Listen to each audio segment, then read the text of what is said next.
Every year, some 196 countries get together to talk about climate change in a process called the United Nations Framework Convention on Climate Change, to decide how to get to zero net greenhouse gas emissions as soon as possible, and to figure out how to adapt to and compensate for the damages we don't avoid. These talks have been going on for as long as a lot of us have been alive, since the early 90s. Historically, they haven't brought much progress. The countries most responsible for climate change tend to be the least impacted and the most powerful, and this has tended to make the talks politically charged and short on justice. Finally, though, last year in Paris, countries agreed on a treaty that is a big improvement on past outcomes. This year, the climate talks were held in Marrakech. The meeting, known as COP22, was the first real test of the Paris Agreement. Though ambitious, what was agreed on in Paris was a set of non-binding promises, without a lot of details on things like how countries will report and monitor their progress, and who will pay for what. So COP22 became known as the Action COP, all about seeing how willing countries are to turn these promises into action. The conference started off on a good foot. Over 100 countries ratified the Paris Agreement, and it became legally binding on November 4th, 2016, a full 1,931 days faster than the previous treaty.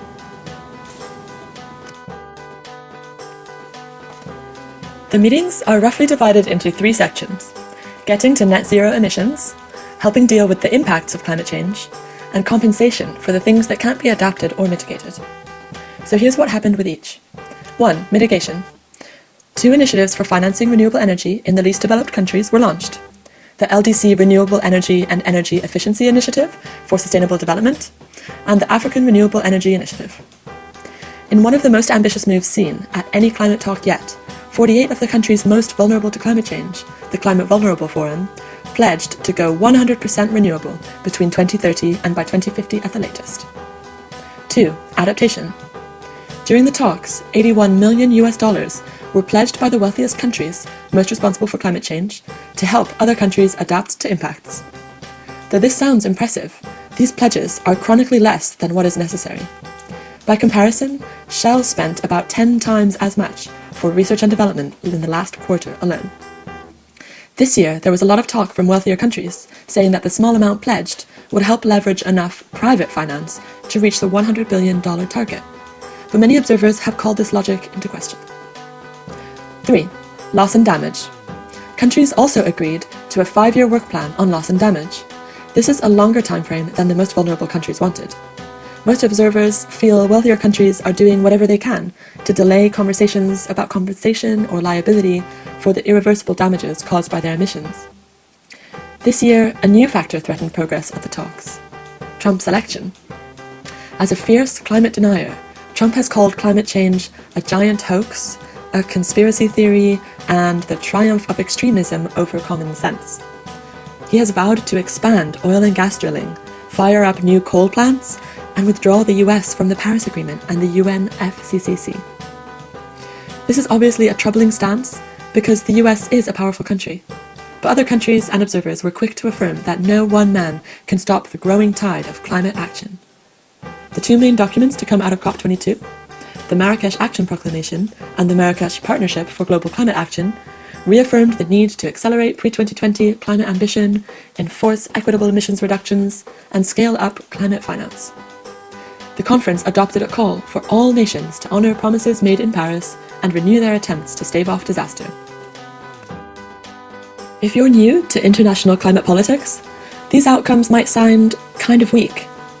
Despite climate change being incredibly urgent, global cooperation on the issue is fraught, and those with the most responsibility have the most power and the least to lose. The most contentious issues largely revolve around finance. Which countries are consistently trying to avoid their promises to pay for those less responsible to cut emissions and respond to climate impacts? One of the groups least responsible for climate change, indigenous peoples, are doing more to fight climate change all over the world than nation-state governments. They are often the most impacted, yet have not been given party status or proper representation. This year, Standing Rock protests surfaced as an important indicator of the global nature of indigenous resistance. Fossil fuel companies, many of which have profits larger than the GDPs of the countries most impacted by climate change, are allowed to influence the talks in a variety of ways, from lobbying different countries to sponsoring side events. There's some hope in this regard, though, as there's a long-standing campaign to severely limit their access to the negotiation process. and it gained a lot of attention this year because the US delegation agreed to review the proposal. Even though things look dire, there is some good news. People-powered movements all over the world are working hard to secure a safe, just, and livable future for everyone. Through collective and community-based action, we have achieved technology breakthroughs in wind, solar, and electric cars. We set into motion lawsuits and blockades against new fossil fuel infrastructure. We put ongoing pressure on governments at all levels to be more ambitious at the climate negotiations and at home. It's this bottom-up momentum that made it possible to reach a global deal. It's more important now than ever to keep up the pressure for future climate talks. With your help, we just might be able to do it. If you want next year's talks in Bonn to go better, find out what people in your community are doing to build a better future and get involved.